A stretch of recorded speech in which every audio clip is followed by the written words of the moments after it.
The world of electric hatchery continues to hot up, and this is the latest offering. This is the Abarth 500e. Of course it is. You knew it was. And this promises to be the best all-round Abarth car, piston or otherwise, bar none. I'm interested to know whether it genuinely feels like a hot hatch car, what it's like to drive, have a better look around it, and that's what we're going to be doing in this video. So I'm Jonny Smith. You're watching The Late Break Show, and this episode is proudly supported by blackcircles.com, Britain's largest online tyre retailer.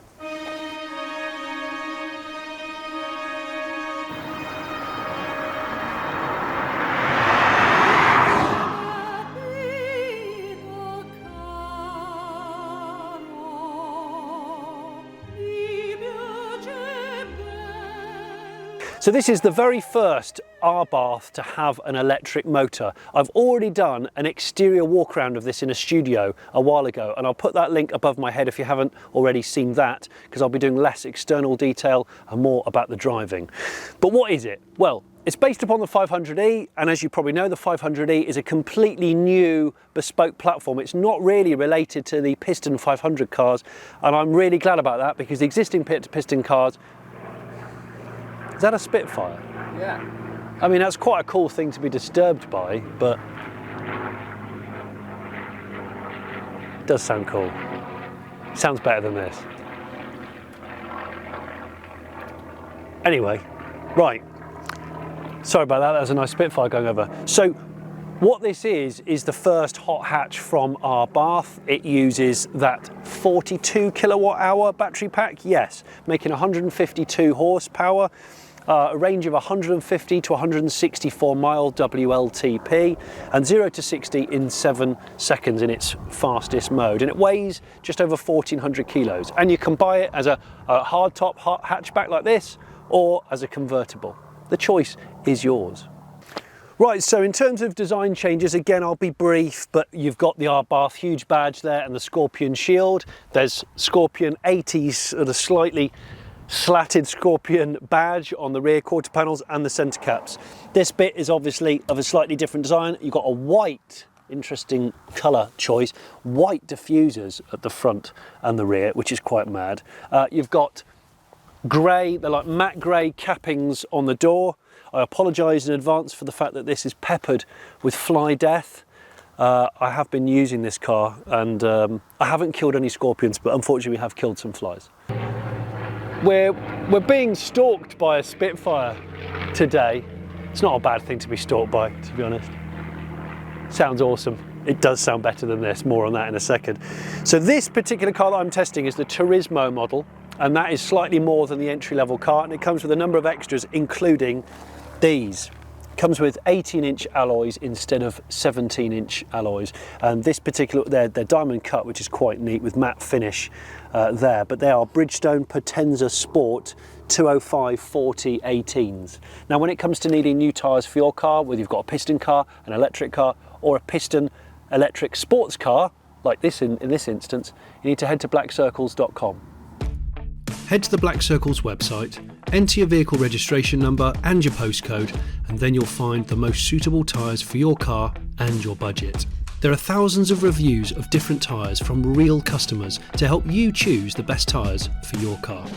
And with the Black Circles Click and Fit service, with over 2,000 tyre fitting partners, there will be a garage or a mobile tyre fitter conveniently located near you. Right, Abarth electric. Let's go for a drive. To start it, button.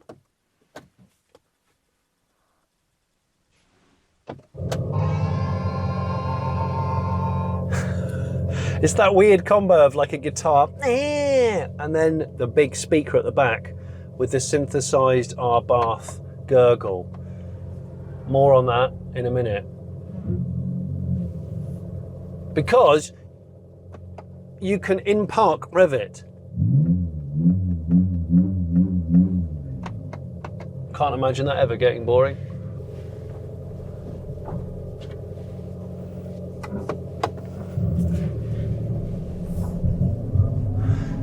So I'm going to start the test with it in one of its 3 modes, which is the mildest mode, TURISMO. There's a little flappy paddle down here on the left. There's a lovely volume control on the right, and then E mode, and it can be Scorpion Street mode, Scorpion Track mode, which those two unleash the full power, which is 152 horsepower, and then Turismo is your normal, your regular, more comfortable mode, I'd say. Throttle less aggressive. In track mode, there is no regen braking, but in the other two there is. I can't adjust it. I can't see where it's adjustable. It's just there. When you come off the gas or off the volts, it does bite. It is quite bitey. I've picked some really good roads that I use regularly for just getting the hang of cars, because that's what the Abarth 500e is for. If you're not going to use it as a bit of a B-road attacker, then there's no point in owning it, because you're not owning this car for maximum electric car range, that's for sure, and you're not buying it for maximum comfort or space, because this is the sporty car with a stiffer chassis. And I actually think this actually has a better comfortable ride, a little bit more compliant than the piston Abarths. I mean, I think the electric 500 is a far better car than the piston 500 anyway. I drove a piston 500 for the first time in ages last week, just to remind myself of what it's like, and it's awful. It's honestly awful. So you've got that speaker at the back, which is as standard on the Turismo model in the UK. It's optional everywhere else. But I've immediately identified a problem with it. It just keeps going up. It doesn't synthesize gear shifts. And that can be a real problem, especially when you're on the motorway.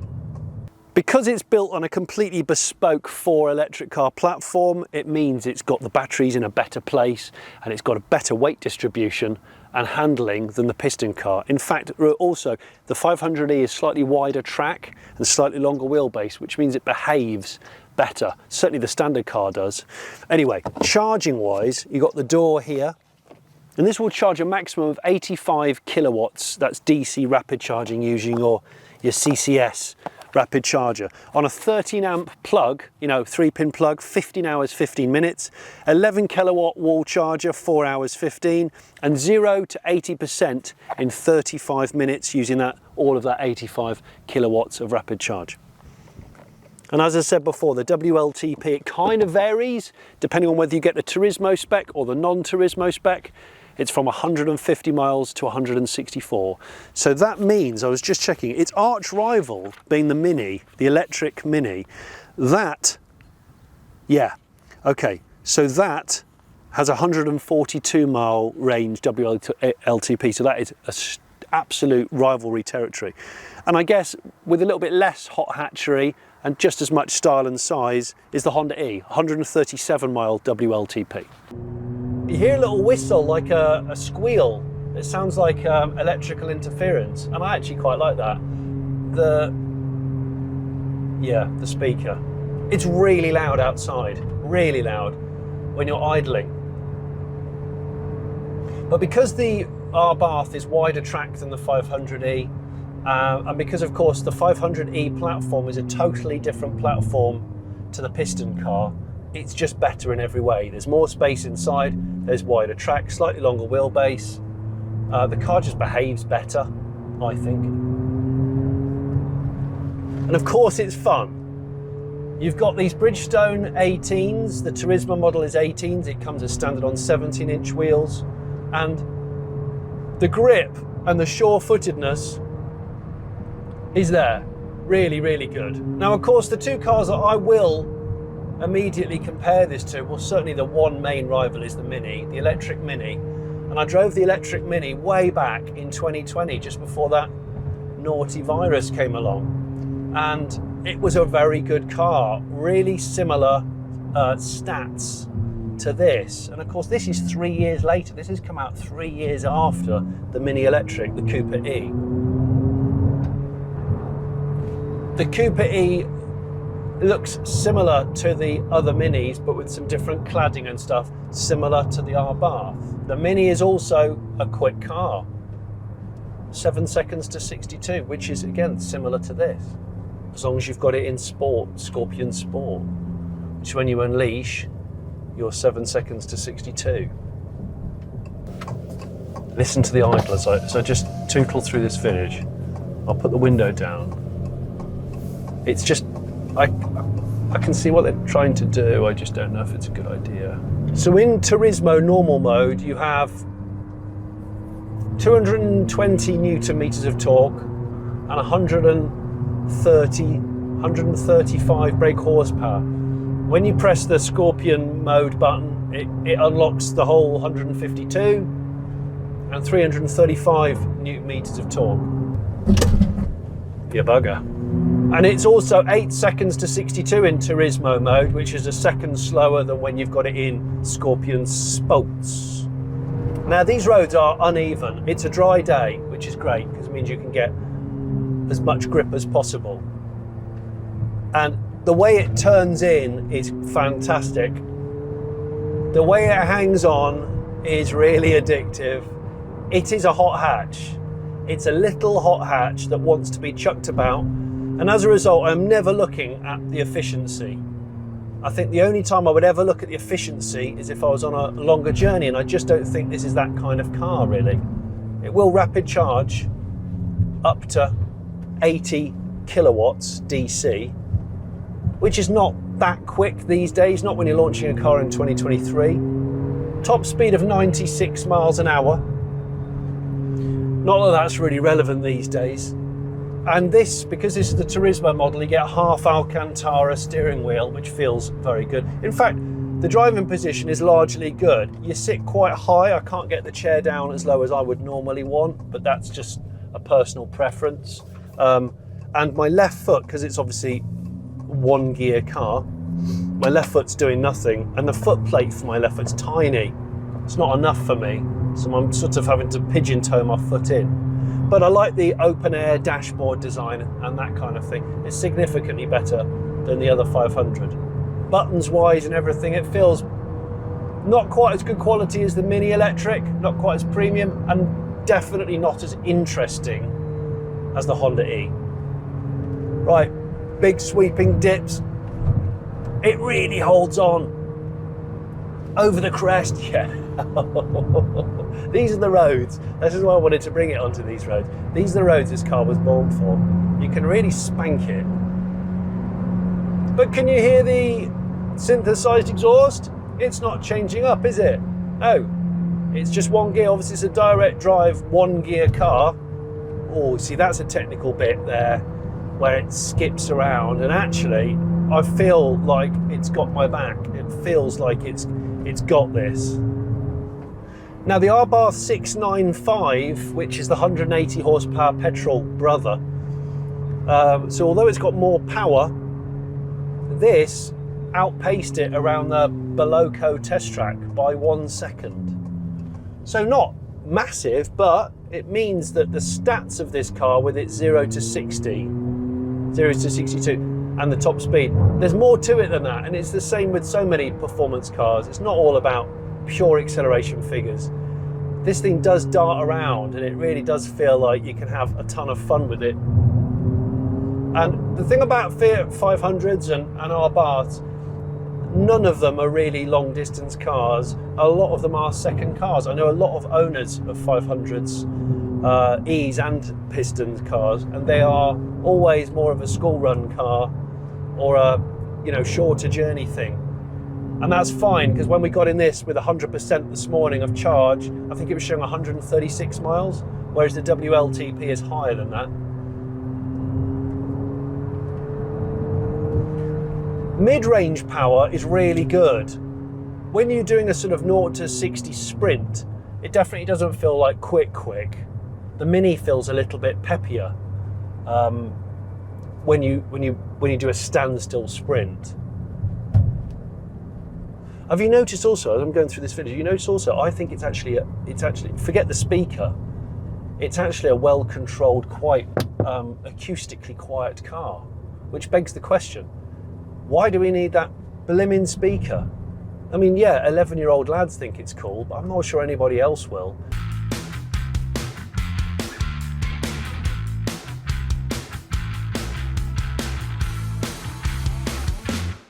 So it's front wheel drive with the motor in the front. It's 268 to 408 volts, water-cooled prismatic cells, and they live inboard of the rear axle. In terms of design at the back here, again, you've got this kind of little bit of white for the diffuser here. It's a flat floor car, almost certainly. In fact, I can see the battery. I can see the battery back under there. Let's see if we can get a camera to show you under there. And apart from the matte black Abarth badging, it looks quite Fiat-y. I do really like that. I do really like that rear quarter badge though, that is cool. And I forgot to mention that being the Abarth model, it's got uprated rear disc brakes, which are higher than the 500e model. That's Abarthy as well, just remembered that. This car starts, in the world we live in now, new car prices are pretty bonkers. This starts at £34,000, £34,195, and the Cabrio starts at 37. The Turismo version, this version, is £4 more, starts at £38,000. We are living in a world where even small cars are very expensive. Don't know what you think about the buttons for the transmission here. So a few people prefer them to having something on a stalk or something on a shifter. I don't know. I find them a bit annoying, like they're too far away, but it also does make it very neat from a design point of view. Little bit of quiet. So this is what an electric car does sound like. It's quiet, with maybe a little bit of whistle here and there. Yeah, you can hear a shrill whistle when you give it regen or a bit of throttle. And going back to the regen, it's sort of a one pedal driving level of aggression, really. In fast mode, 7 seconds to 62, which is quicker than the Mini actually. The Mini is 7.3, but the Mini feels peppier, certainly low down, 0 to 30, 0 to 40. Now I'm enjoying it more because I haven't got that rubbish synthesized speaker, which is really difficult to find how to cancel out. It should just have a physical button on the dash of do I want silly sounds, yes or no. Anyway, back on the power on these back roads. Really nice dappled light today through these trees, although it is a nightmare for filming because you go from bright to dark. Yeah, it's surprisingly quiet, and Fiat Abarth is not known for sort of really high quality insulation plastics and interior fittings, but I do think the 500e and this, really, they've made a vast improvement on the piston car. 57-43 is the weight distribution of the electric Abarth, which is better than the piston car, a lot better. 1,410 kilos, or 1,435 if you've got the convertible version. This has just got the glass pano roof. It doesn't feel heavy. They've really hidden that weight deep down, and you can go into some quite technical roads, undulating, nasty. There you go. Oh, there's a Mini Cooper, an old one. You can go into some adverse cambers, the sort of thing which will catch you out, and this doesn't feel like it's going to get caught. Combination of decent tyres, obviously, but also that playful chassis is really good. And I've got it in normal mode. And the brakes are great. These revised disc brakes on the rear, they bite well. That with the regen. So now I'm going to put it in my E mode down here. I need to put it in park maybe. Oh no, I don't. Scorpion Street. Let's put it in Scorpion Street. So now, 0 to 60, 2. You hear that whistle? It's like a rally car POV. 62, okay. So now we've got more torque, sharper throttle, still got the regen, because unless you, I love this rise bit here. And I do like a good chunk of regen. This is such an eye-catching car. I know there's 5 colours available, and the 2 launch colours are this, Poison Ivy and Acid Green, both of which are options. I think they're £600 options. But it does look really eye-catching. And I'm looking in the side mirror here, and you can see that 80s lined Scorpion badge on the quarter panel. People do love looking at it. They are interested in it. So under the bonnet of the 500, I love looking under the bonnet of cars still, just to see if there's anything visible or interesting. The Abarth has actually got quite a lot of exposed componentry.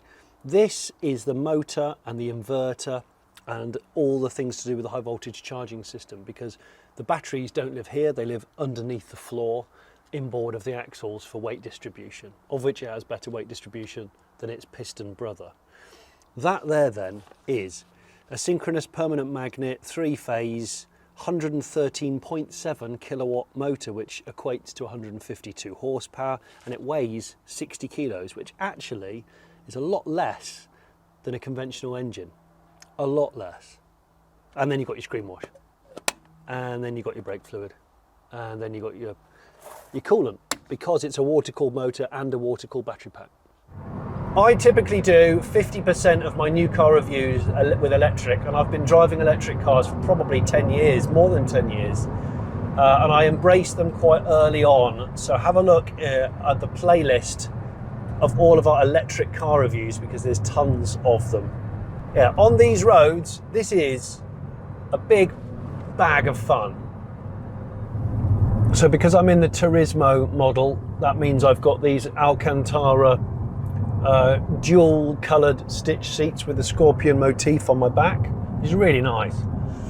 And I've got a wireless charging pad just here for my phone, a couple of USBs and USB-Cs. So I've got the Alcantara, half Alcantara steering wheel. That's another Turismo option.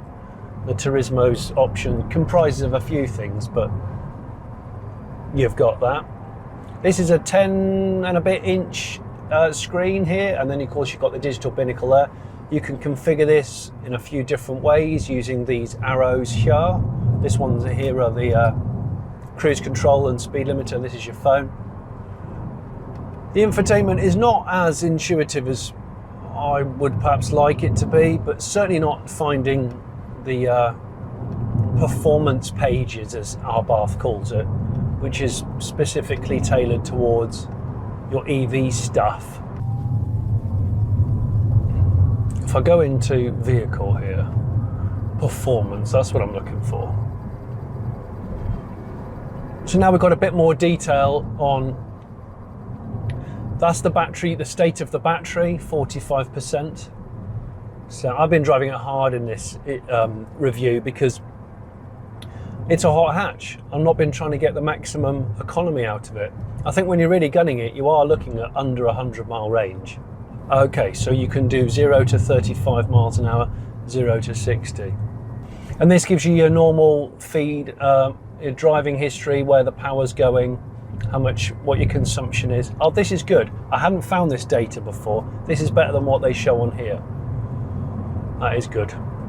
And your charging schedule, so you can preset the charging, so you can, if you've got a really good electricity tariff which is tailored towards electric cars, which I highly recommend, that means you can get a better rate, a better electricity rate, so you'll end up charging at night, that kind of thing. And as I've said before, with a lot of my EV reviews, the ability to charge at home is really important to whether or not you decide to buy an EV or not, because it means you can fuel up as you're sleeping. I have to say that comparing the cabin of the Abarth to the Mini and the Honda E, the Honda E is my favourite cabin out of all of them by a mile. It's so different, but it feels more premium than both of them. This probably feels the least premium, but it's a close match with the Mini. Right, as the Abarth is only available as a 3-door, I don't know why I'm doing this, but anyway, just to show that you can get in the back. That's someone who's very short driving, and I can just fit in. But it's got 2 ISOFIXes. It's a 50-50 split on the seats to get that 550 litres of space if you wanted it. Headroom is not good because there's a massive dent there. But I'm 6'3", so I'm probably the wrong size of person to fit in the back of a 500. Usually for kids, they're pretty good. And although this, like I said when I was driving it, this C-pillar is terrible for manoeuvring visibility, but the window is quite high so kids can see out. And I do love this fabric with the dual stitching and the jazzy kind of chunky corduroy. It does work. And these seats here, remember, are TURISMO spec. These bucket seats with the scorpion motif that's kind of been laser cut in.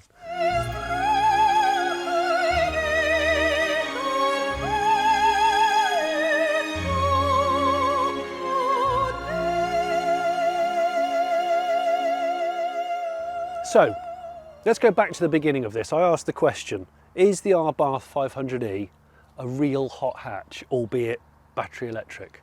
And the answer to that is yes, I think it is. I think it's a really well put together car. It's fun, it's frisky, it grips well, it's got enough power. I think the power's just right.